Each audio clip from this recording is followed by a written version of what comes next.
ಬೆಂಗಳೂರಿನಲ್ಲಿ ಮತ್ತೊಂದು ಅಗ್ನಿ ಅನಾಹುತವಾಗಿದೆ. ನಾಯಂಡಹಳ್ಳಿ ಫರ್ನಿಚರ್ ಫ್ಯಾಕ್ಟರಿಗೆ ಬೆಂಕಿ ಹೊತ್ತಿಕೊಂಡಿರುವಂಥದ್ದು ಚಂದ್ರ ಲೇಔಟ್ ಪೊಲೀಸ್ ಠಾಣಾ ವ್ಯಾಪ್ತಿಯಲ್ಲಿ ಘಟನೆಯಾಗಿದೆ.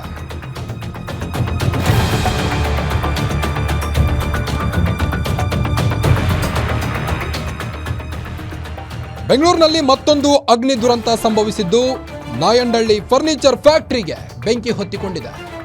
ಚಂದ್ರ ಲೇಔಟ್ ಪೊಲೀಸ್ ಠಾಣಾ ವ್ಯಾಪ್ತಿಯಲ್ಲಿ ಒಂದು ಘಟನೆಯಾಗಿರುವಂಥದ್ದು. ಇಡೀ ಫ್ಯಾಕ್ಟರಿಗೆ ಬೆಂಕಿಯ ಕೆನ್ನಾಲಿಗೆ ಈಗ ಇಡೀ ಫ್ಯಾಕ್ಟರಿ ಭಸ್ಮವಾಗಿದೆ. ರಾತ್ರಿ 8:30 ಸುಮಾರಿಗೆ ಕಾಣಿಸಿಕೊಂಡಂತ ಬೆಂಕಿ ಇದು. ಅಗ್ನಿಶಾಮಕ ಸಿಬ್ಬಂದಿ ಬೆಂಕಿ ನಂದಿಸಲು ಹರಸಾಹಸವನ್ನು ಪಡ್ತಾ ಇದ್ದಾರೆ. ನೀವು ದೃಶ್ಯದಲ್ಲಿ ಗಮನಿಸಬಹುದು ಯಾವ ರೀತಿ ಬೆಂಕಿಯ ಕೆನ್ನಾಲಿಗೆಗೆ ಇಡೀ ಫ್ಯಾಕ್ಟರಿ ಭಸ್ಮವಾಗಿರುವಂಥದ್ದು. ಚಂದ್ರ ಲೇಔಟ್ ಪೊಲೀಸ್ ಠಾಣಾ ವ್ಯಾಪ್ತಿಯಲ್ಲಿ ಆದಂಥ ಘಟನೆ ಇದು. ಬೆಂಗಳೂರಿನಲ್ಲಿ ಮತ್ತೊಂದು ಅಗ್ನಿ ದುರಂತ ಅಂತಲೇ ಹೇಳ್ಬೋದು. ರಾತ್ರಿ 8:30 ಸುಮಾರಿಗೆ ಆ ಒಂದು ಫ್ಯಾಕ್ಟರಿಯಲ್ಲಿ ಬೆಂಕಿ ಕಾಣಿಸಿಕೊಂಡಿದೆ. ಯಾವ ರೀತಿ ಪ್ರಜ್ವಲಿಸ್ತಾ ಇದೆ ನೋಡಿ ಆ ಬೆಂಕಿ. ಇಡೀ ಫ್ಯಾಕ್ಟರಿಗೆ ಹರಡಿಕೊಂಡಿದೆ ಆ ಬೆಂಕಿ.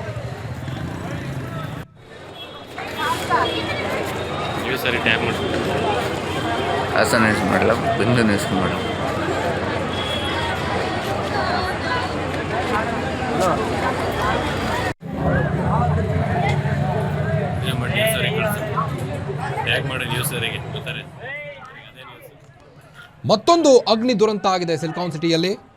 ನಾಯಂಡಹಳ್ಳಿ ಫರ್ನಿಚರ್ ಫ್ಯಾಕ್ಟರಿಗೆ ಬೆಂಕಿ ಹೊತ್ತಿಕೊಂಡಿರುವಂಥದ್ದು.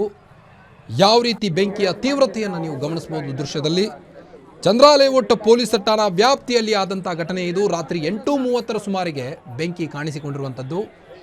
ಅಗ್ನಿಶಾಮಕ ಸಿಬ್ಬಂದಿ ಈಗಾಗಲೇ ಸ್ಥಳಕ್ಕೆ ದೌಡಾಯಿಸಿ ಆ ಒಂದು ಬೆಂಕಿಯನ್ನು ನಂದಿಸಲು ಹರಸಾಹಸವನ್ನು ಪಡ್ತಾ ಇದ್ದಾರೆ. ಸ್ಥಳಕ್ಕೆ ಈಗಾಗಲೇ ಪೊಲೀಸ್ ಅಧಿಕಾರಿಗಳು ಕೂಡ ಭೇಟಿ ನೀಡಿ ಪರಿಶೀಲನೆ ಕೂಡ ನಡೆಸಿದ್ದಾರೆ. ಹೇಗಾಯಿತು ಈ ಒಂದು ದುರಂತ ಅನ್ನೋದ್ರ ಬಗ್ಗೆ. ಚಂದ್ರ ಲೇಔಟ್ ಪೊಲೀಸ್ ಠಾಣಾ ವ್ಯಾಪ್ತಿಯಲ್ಲಿ ಆದಂಥ ಘಟನೆ ಇದು.